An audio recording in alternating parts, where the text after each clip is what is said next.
Hello, Cheer World. I'm Emily. I'm Jessica, and this is CheerLiving. Thanks for joining us for this episode where we'll review the checklist that will help you be the best cheerleader that you can be.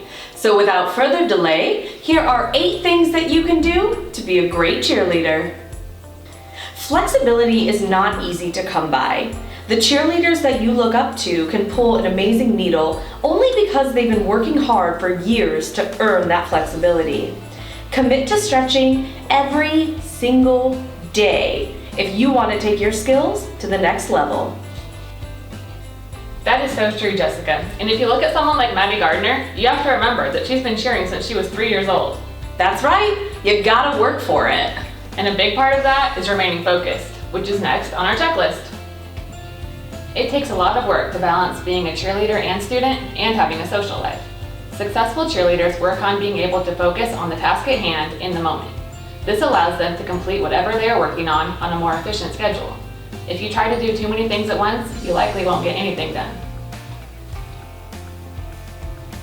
Athletes deserve so much respect for how well they balance everything. Right, with their crazy schedules, how do they even find time to eat? Well, that's part of our next tip, Emily.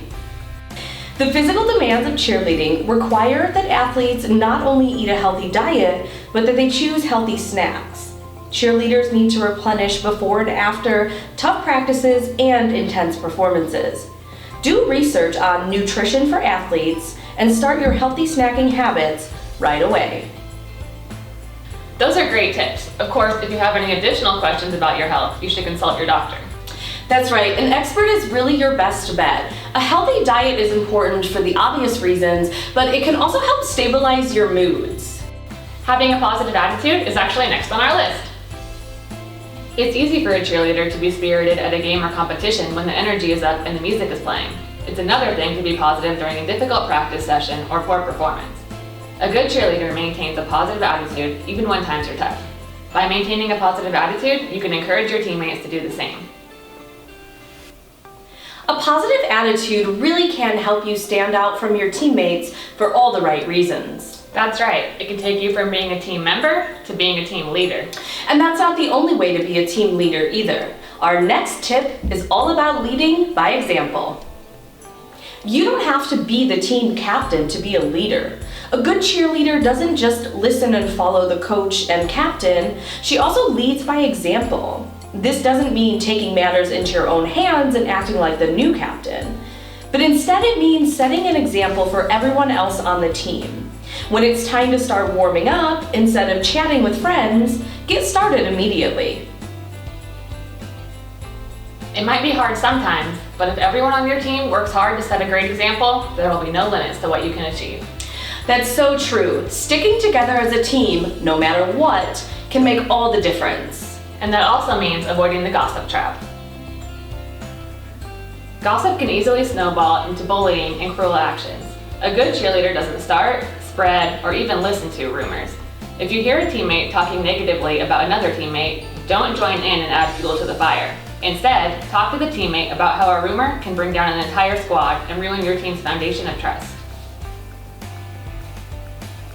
Even something that seems small can become a really big deal once it begins to spread, especially since the facts will change as the rumor is retold.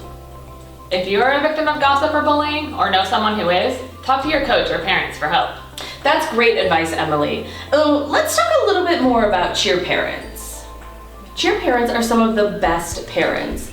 They take a lot of time out of their own schedules to take their cheerleaders to practice, to watch them at competitions and games, and to pay for program fees. Take the time to thank them every once in a while and remind them how much you appreciate all that they do. I kind of feel like I should call my parents now. Oh, well, I'm sure that they would really appreciate it. Parental support for athletes is such a big help. And without them, it would be a lot harder to be successful. Their support lets you set and reach goals, which is our next tip. Are you hoping to improve your jumps, learn a new stunt, become a flyer? Setting feasible goals is a great way to stay motivated and inspired. A good cheerleader always works toward her goals, but doesn't beat herself up if she doesn't reach them right away. Well, that is our checklist for how to be a great cheerleader. Thanks for watching. We'd love to hear your tips too. leave a comment on this video or find us online. CheerLiving magazine is on Facebook and Twitter, and you can contact us and subscribe to our free digital magazine at cheerlivingmag.com. This is CheerLiving signing off and reminding you to believe everything you cheer.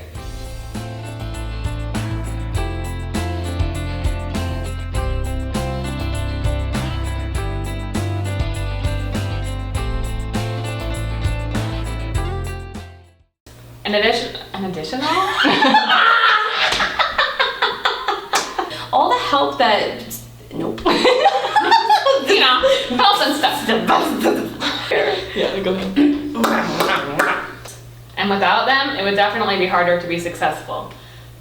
I don't know. Stop moving. That is so Drew.